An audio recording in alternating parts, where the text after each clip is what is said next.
और जब बच्चा बोलता है तो आपकी समझ में नहीं आता है, और जब आप बोलते हैं तो बच्चे की समझ में आने का कोई उपाय नहीं।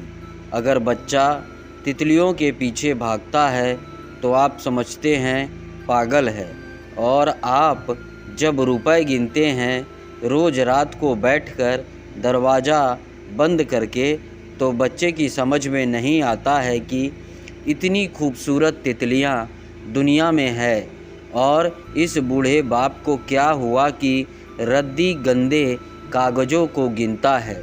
ये कागज़ बच्चा फेंक देगा, फाड़ देगा, और बच्चा अगर आपका नोट फाड़ दे तो आपकी आत्मा फटती है, और आप सोच भी नहीं सकते कि बच्चे के लिए नोट में कोई भी मूल्य नहीं है। नोट में मूल्य होने के लिए आप जैसी विकृत बुद्धि चाहिए, तब उसमें मूल्य होता है, क्योंकि यह मूल्य डाला हुआ है। मैं देखता हूँ, कभी किसी घर में ठहरा हुआ था, बाप बेटे पर नाराज़ हो रहा है और उसको कह रहा है कि मैंने 25 बार तुम्हें कह दिया कि अपने छोटे भाई को मत मारो, फिर तुमने मारा, और इतनी बार समझा दिया कि अपने से छोटे को मारना बुरा है, और बाप उसको एक चाटा मारता है, और वह लड़का चौंक कर देखता है और कहता है मैं भी छोटा हूँ और आप बड़े हैं। लेकिन बाप की बिल्कुल समझ में नहीं आता कि इसमें कुछ भूल हो रही है। बेटे को दिखाई पड़ रहा है कि मैं अपने से छोटे को मारता हूँ तो गलती है, मुझसे बड़ा मुझे मार रहा है और इसलिए मार रहा है कि छोटे को मारना बुरा है, तो कोई गलती नहीं है। और बच्चा इससे क्या सीख रहा है? बच्चा इससे सिर्फ इतना ही सीख रहा है कि छोटे को मारना बुरा नहीं है, ठीक से बड़ा होना ज़रूरी है।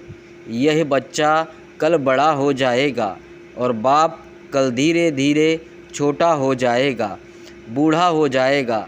तब बहुत बहुत तरकीबों से यह बच्चा भी बाप को मारेगा। सब बच्चे बाप को मारते हैं, तरकीबें बदल जाती है, और बाप तब पीड़ित होते हैं और दुखी होते हैं, और उन्हें पता नहीं है कि यह केवल उन्होंने ही जो आवाज़ दी थी वही वापस लौट रही है। उन्होंने जो बीज बोए थे वे ही काटे जा रहे हैं। अब फसल काटने का वक्त आ गया है। हर बाप अपने बेटे के साथ जो करता है, बचपन में बेटा बाप के बूढ़े होने पर वही करेगा, क्योंकि बाप बूढ़ा होकर फिर कमज़ोर हो गया, दीन हो गया। बच्चों की भाषा कोई समझ ले तो संतों की भाषा समझनी बहुत आसान हो जाए। संत अक्सर बच्चों जैसे हो जाते हैं, ठीक बच्चे नहीं हो जाते, बच्चों जैसे। जीवन का सारा अनुभव उनके साथ होता है। वे उस जगह से गुजर गए जहाँ कालिख लग सकती थी, और कालिख से अपने को बचाकर गुजर गए। कबीर ने कहा है, ज्यों की त्यों धरी दिन ही चदरिया। वह जो चादर तुमने मुझे दी थी वह मैंने वैसी की वैसी रख दी है बचाकर, उसमें ज़रा भी दाग नहीं लगने दिया। इसका अर्थ है कि मैंने बचपन को वापस लौटा दिया है तुम्हारे हाथों। वे परमात्मा से यह कह रहे हैं कि जैसा बच्चा तुमने मुझे भेजा था वैसा ही बच्चा मैं मरकर वापस लौटा हूँ। अगर कोई मरते वक्त भी बच्चे की तरह भोला और सरल हो तो उसके मोक्ष में कोई भी बाधा नहीं है। उसका नचिकेता नाम का एक पुत्र था। जिस समय ब्राह्मणों को दक्षिणा के रूप में देने के लिए गायें लाई गई, यह बच्चा को दिखाई पड़ा, बाप को दिखाई नहीं पड़ रहा है। ये गाय अपना आखिरी पानी पी चुकी, अपना आखिरी चारा चर चुकी, इनकी आखिरी दूध दूह लिया गया।